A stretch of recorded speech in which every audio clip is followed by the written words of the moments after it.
Okay, so here we have the EDUSim Alpha 06 zip downloaded. Again, I have a special icon because I have a program called WinZip that uses that icon to display zip files. I know a lot of people just have a folder now. It just looks like a slightly different, a special folder. Anyway, when you double click it, either way, you see a bunch of stuff inside. And if you have WinZip, you just press the extract button and you put it somewhere, anywhere that you can find it. But you can also drag and drop the file folder.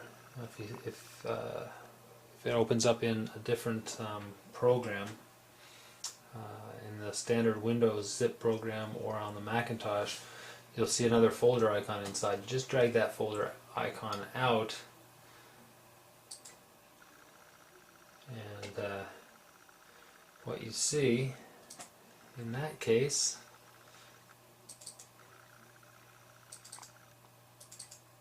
is this folder, the EDUSim Alpha 065, and that's the actual program. I've got it set to display as icons. You're looking for EDUSim.bat or an icon that looks like this. It's more likely that your view is in a list, and the file is going to look like that, but it may not have the .bat in Windows. Macintosh users, everything's the same, but you double click edusim.1.image. So I double click edusim.bat, and what I'm waiting for is this nice window here. And I may do another tutorial later to explore some of the things you can get by just clicking around on this thing, but I'm going to get straight to the point. Click here to start EDUSim, and you see this change to world loading, and you see here it says waiting for connection.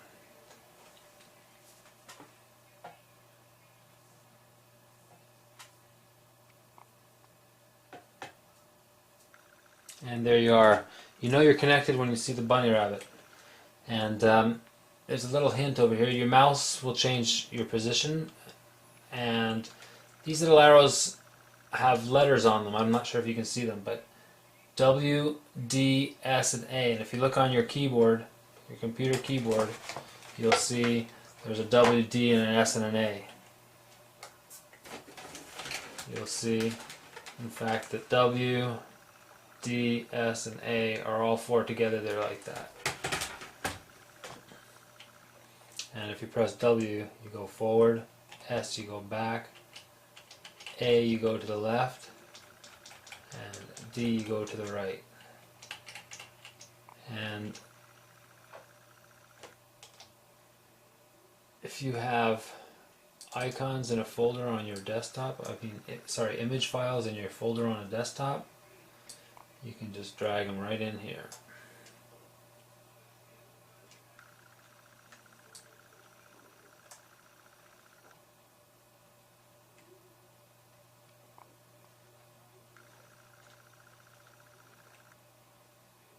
I thought I did it twice. Definitely wanted that one.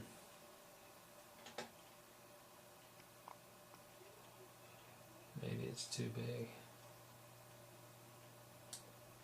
Oh, I did get two.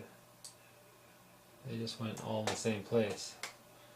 So you can just delete. There. There you go. I've imported my mind map.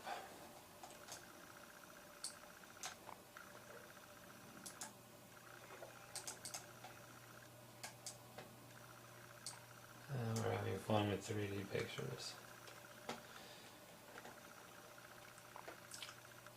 Now, just for a little bit of extra stuff, I can load a world from the disk. I happen to have saved one.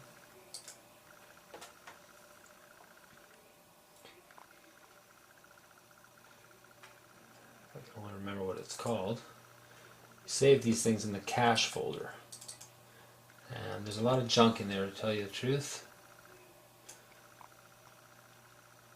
So I arrange the icons by type. I'm only interested in these C3D files. And the ones that I saved here, there's one, the Global South.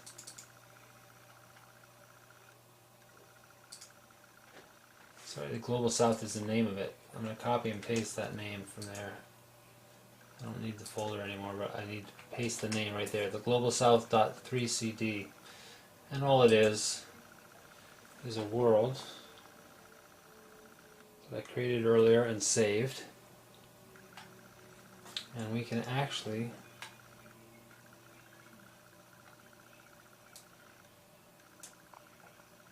grab that world like that.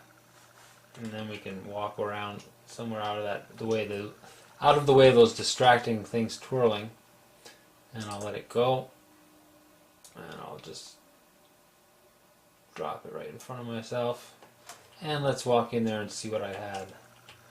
Aha! And here we are with an exploration of the Global South.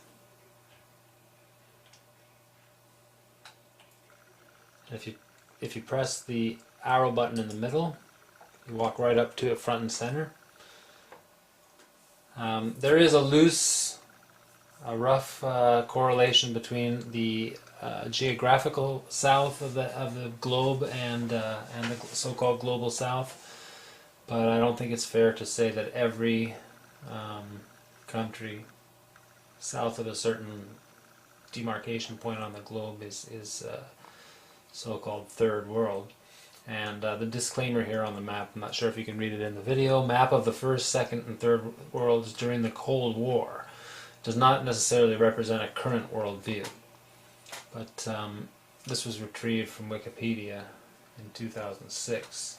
And I just stumbled upon the graphic.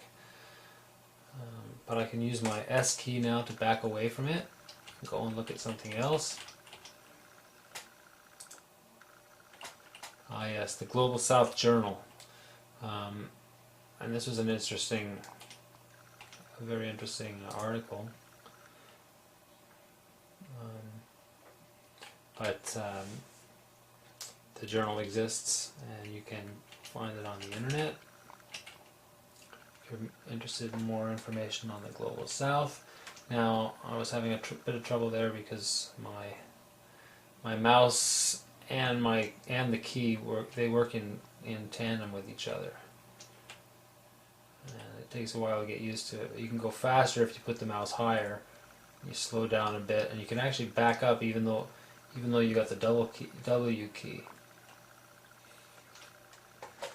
So there you have it, just a little bit of navigation and messing around with croquet. And if I head back here where I started from, it's a little bit hard sometimes to get.